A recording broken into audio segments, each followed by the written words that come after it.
Good morning guys, welcome to 3S Avatar blog. और अभी सुबह के 5 बज रहे हैं और हम लोग ऑफिस की तरफ निकल रहे हैं। आज थोड़ा सा लेट हो गए हैं। जनरली मैं 4:50 तक निकल जाता हूँ, बट आज एग्जैक्ट 5 बज गया है।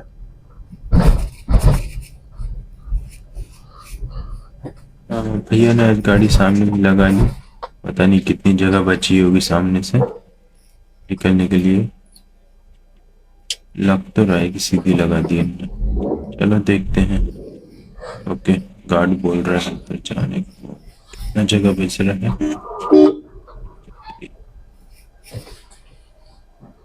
ओके, निकल जाएगी। ओके, निकल गई। Let me go. The rain comes down from the sky. Our time has come, you and I. We were meant to survive. Let me go. The rain comes down from the sky. Our time has come, you and I. चलिए guys, मैं आपको इस गाड़ी का ownership review share करता हूँ। इस गाड़ी को 5 साल हो चुके हैं, 6 साल हो चुके हैं। और इस गाड़ी से मैंने बहुत लंबे ट्रिप्स किए हैं, जैसे लेह लद्दाख किया हुआ है, और जयपुर जा चुका हूँ, बेंगलोर जा चुका हूँ, कुर्ग जा चुके हैं। सो अभी इसका सबसे लंबा ट्रिप वही हुआ था, Jabalpur to Leh Ladakh, which is around 5000 plus kilometre. और इसमें हम लोगों ने सारा कुछ कवर किया था। उस टाइम पे मैं ब्लॉगिंग नहीं करता था, बट हाँ, उस टाइम पे फिर भी हम लोगों ने बहुत घूमा था। जम्मू कश्मीर, लेह लद्दाख, एंड देन अमृतसर, धर्मशाला, आगरा, ये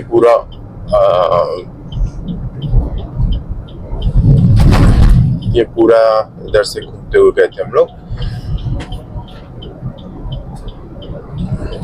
और मैंने ये गाड़ी 2019 या 20 के जब लॉकडाउन टाइम चल रहा था उस टाइम ही सीखी थी। उसके जस्ट 1 महीने बाद ही मैं उसको लेह लद्दाख लेके चला गया था। उस टाइम पे उसके साथ ये इंसिडेंट हुआ था कि इसके सारे टायर्स की जो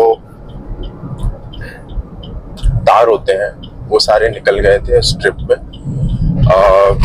माइट बी द रीजन, क्योंकि गाड़ी घर में ज्यादातर खड़ी रहती थी, और एकदम से शायद हो सकता है इतना लॉन्ग रन कर दिया हो, क्योंकि 16 to 17,000 किलोमीटर तक गाड़ी घर पे ही खड़ी रही है मोस्ट ऑफ द टाइम।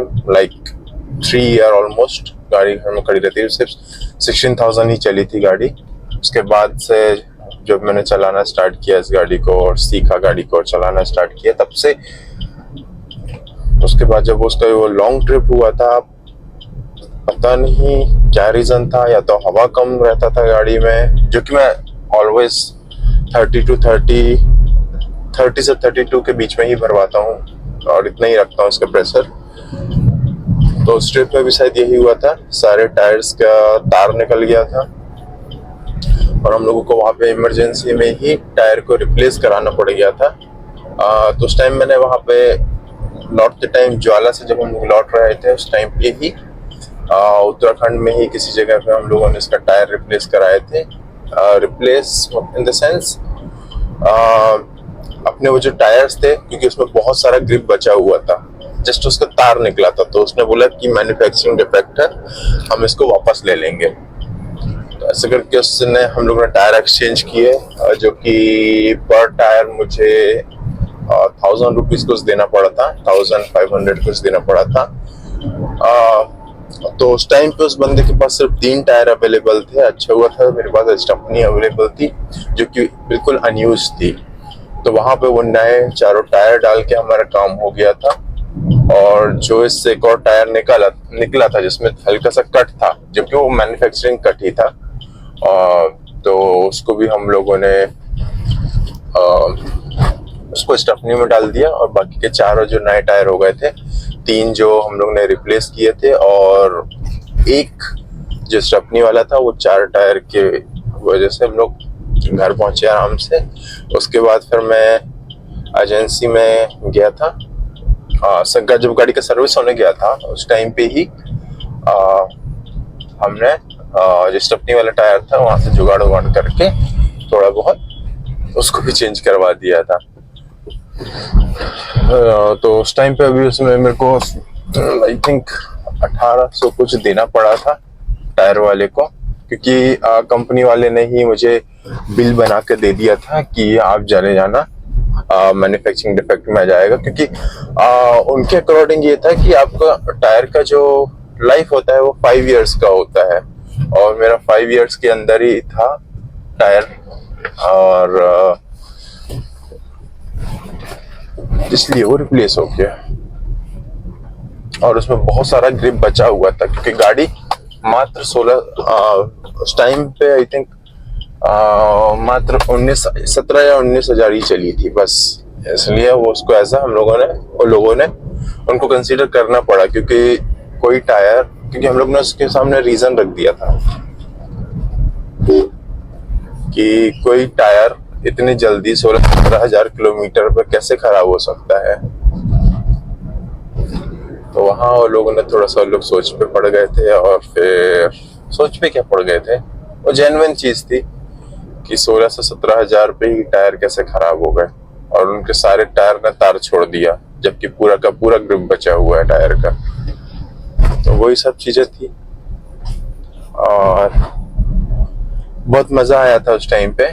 घर वालों को लग नहीं रहा था कि मैं पहुंचा दूंगा गाड़ी और ले आऊंगा वापस, क्योंकि उस टाइम जस्ट मैंने नया गाड़ी सीखा ही था, और मैंने कहीं भी लॉन्ग ड्राइव नहीं की थी। और उस टाइम पे थोड़ा सा मेरे लिए हैट्रिक भी होता था, एक तो नया गाड़ी सीखा हूँ, और मेरे साथ ये सब होता है। उसके बाद तुम्हारा, हाँ, मैं रात में ऑफिस करता था और दिन में गाड़ी चलाता था, और ऑफिस के बीच में ही कभी कभी टाइम मिल गया, ब्रेक टाइम पे या लंच टाइम पे थोड़ा सा सो लिया, 1 घंटा सो लिया। और हमेशा हम लोग सुबह 5 बजे से रेडी होना स्टार्ट कर देते थे सब लोग, और मेरा 5:30 बजे शिफ्ट खत्म होता था। फिर हम लोग 5:30 बजे, फिर मैं 5:30 बजे निकलते थे। फिर हम लोगों को बोलते सब रेडी हो जाओ, जो चीजें हैं सब सामान बांध लो, 5:30 निकलेंगे। तो जैसे ही मेरा शिफ्ट ओवर होता था सारे निकल जाते थे हम लोग। यही सब चीजें थी। और शाम को जैसे ही 6 बजते थे और गाड़ी को साइड में खड़ी कर देते थे हम लोग, मतलब जहाँ पे भी होटल वगैरह ढूंढना स्टार्ट कर देते थे हम लोग 5 बजे।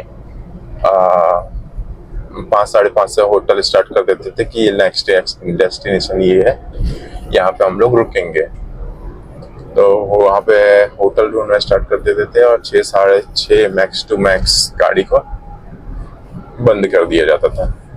पूरा दिन गाड़ी चलाते थे, और सुबह 5 बजे 5:30 से पूरे दिन गाड़ी चलाते थे। उसके बाद जो भी नज़ारे होते थे घूमते थे, इधर उधर जहाँ भी रुकना होता था रुकते थे। और हाँ, वहाँ पे एक चीज़ था कि नेटवर्क का इशू बहुत था। एयरटेल वहाँ बिल्कुल नहीं चलता था, जियो चलता था, बट एयरटेल मेरे पास एक पोस्टपेड वाला था, राउटर था जिसके थ्रू मैं काम करता था ऑफिस का, वो चलता था। बाकी कोई भी सिम्स नहीं चलती थी। एक one of my friend try to take one SIM from there also in Jammu Kashmir. उसको शौक चढ़ा था कि वो भी सिम लेंगे, अपन यहाँ की लोकल सिम लेंगे। तो उसने आई थिंक लेह से एक सिम लिया था, तो वो चलेंगे बट नहीं चला। एयरटेल का, एयरटेल ऑलवेज सेम, बड़ी बड़ी बातें करता है। अभी भी मैं एयरटेल यूज करता हूँ, कभी कभी मैं उसमें ई तक देख लेता हूँ, जी तक देख लेता हूँ, क्योंकि not a good idea, right? तुम वादे करते हो या फिर बोलो तो तुम एक तरफ से तुम ये बोलते हो कि इट्स अ 5G प्लस। ये अभी मैं पोस्टपेड यूज कर रहा हूँ एयरटेल का, महाघटिया नेटवर्क ही नहीं आता। मैं उसको डीपीएम नहीं कर रहा हूँ एयरटेल को, बट भाई। और एक बार मैं इसके पास गया था एयरटेल के सर्विस स्टोर पे, वहां पे बोला कि भैया नेटवर्क नहीं आते हैं, तो बोलता है भैया तुम्हारे सिम की कॉइल खराब हो गई होगी, जो सिम में जो चिप होती है ना वो खराब, वो जल गई होगी। मैंने बोला वो भाई ई सिम है। फिर थोड़ी देर बस सोच में पड़ गया, अब क्या बोलूं। मतलब भाई थोड़ी लॉजिकल बात करेगा, कॉइल खराब हो गई ई सिम की, पागल है। ऐसी चीजें हैं, ऐसी क्या बताएं। चलो यहाँ मैं रुकूंगा अपने दोस्तों के साथ थोड़ा ब्रेक पे, चाय वाय पी जाएगी, फिर ऑफिस निकला जाएगा। अभी हो रहा है 5:15।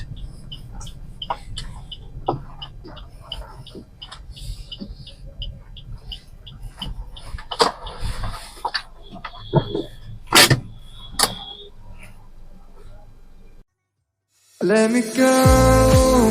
The rain comes down from the sky. Our time has come, you and I. We were meant to survive. Let me go. The rain comes down from the sky. Our time has come, you and I. We were meant to survive. Let me go.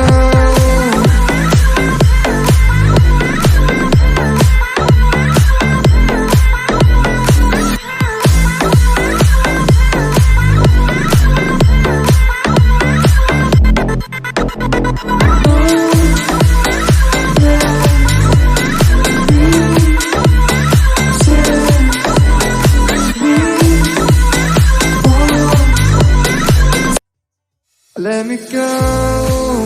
The rain comes down from the sky. Our time has come, you and I. We were meant to survive. Let me go. The rain comes down from the sky. I hope guys आपको video पसंद आया होगा for Maruti Suzuki Swift VXI 2017 ownership review. So if you like the videos, just like it, share it and subscribe it. And if you have any doubts regarding this, you can just comment on the comment box, so we can so I can give you the more experience on that, how I have driven this car. Thank you so much.